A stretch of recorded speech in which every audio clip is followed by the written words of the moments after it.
already done some or maybe a lot of internal work. Maybe you have sat with the wounded parts of you. You've listened to the inner child. You've sat with the pain and not just attempted to numb or distract it away. But somehow there is still a disconnection between you and your sense of empowerment. Maybe you feel empty, disconnected, or unsure of how to become the version of you that you know you're meant to be. If that sounds even semi-familiar, this video is for you.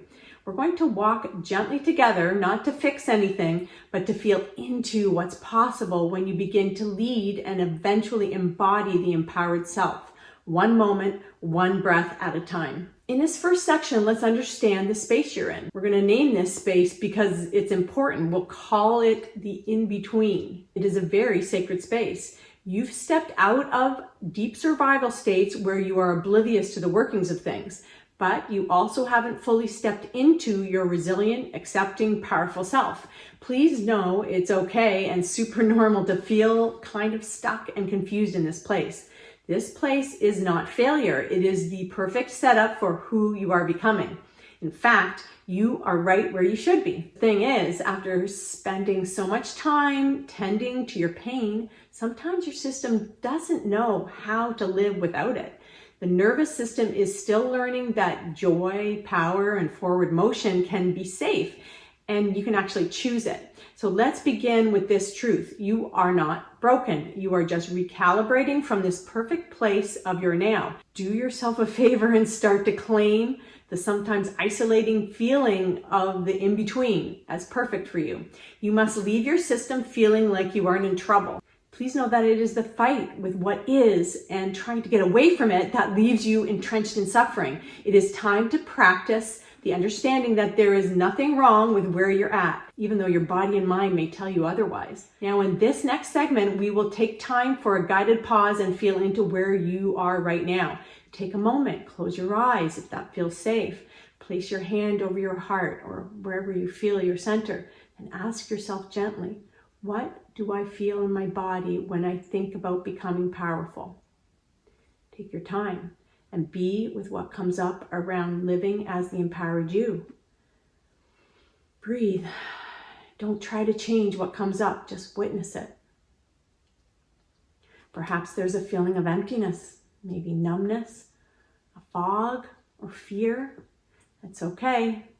You're simply noticing what is coming up for you about empowerment. You are learning to hold space not only for the wounded child, but also for the adult who is growing and becoming a more patient, compassionate witness of your personal transformation. Now, in this third section, it's all about the idea of borrowed empowerment, co-regulation, and imagining. Know that sometimes we can't access empowerment alone. We have to borrow it from a memory, a guide, or even a future version of ourselves. So let's try something. Imagine just for a moment that a version of you exists in the soon-to-be future. And this version of you already feels strong, clear, and grounded. They are kind to themselves. They are steady in their patience and their presence. And they don't shrink when life gets hard. They are you in the near future. Now tap in, tune in. What do they look like? How do they breathe? What do they believe about themselves? Really adjust into being that version of you. And now, as you take time to feel into them, really feel it in your body, know you can just use a version of someone else, by the way, who embodies those qualities if you can't be it for yourself yet. Then let that individual gently place a hand on your back. Feel it. Imagine it. Let their presence say to you, we've got this. I'm right here with you. It's going to be okay. Wherever you go with this is totally fine. You can't get this wrong. It is just information coming up in you, and please know that you can stop the video at any time and deepen and just be with your experience, not making any of what shows up wrong.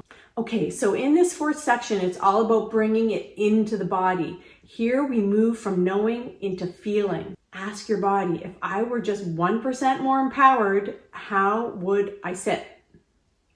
How would I breathe? Where would I feel it? Scan yourself. Maybe your spine lengthens just a bit. Maybe your breath gets fuller and deeper. Feel it just for a second. This is the start of embodiment. Just a few seconds of this type of connection can go a very long way. So don't put this off for when you have enough time. Also know that empowerment doesn't come all at once. It arrives slowly, like sunlight through the trees, you could say. Let yourself warm up to it over time. Drop any expectations and be so proud that you even took a few minutes to play here. It will likely be hard at first, so don't give up. This is a time to befriend yourself, to accept what shows up as is.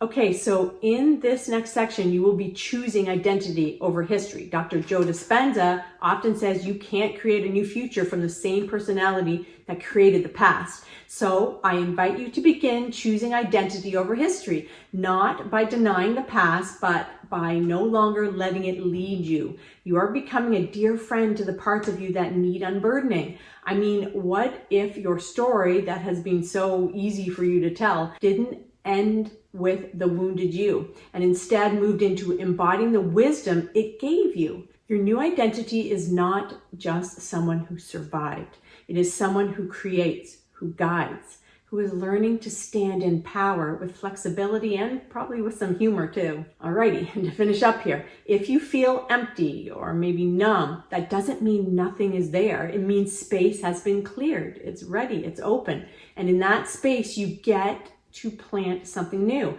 You don't have to rush it. And you don't have to know exactly what it looks like yet either. Just take one breath, one stance, one moment of self-trust, just one action. That's it. Empowerment is not an arrival, like all or nothing, like so many of us like to do. It's a slow recollection combined with a loving acceptance of what is in this moment. Remember, you're not broken. So please be gentle with yourself along your path of remembering and tuning into the powerful truth of you. Please subscribe if you want more guided support on your journey to becoming more of you.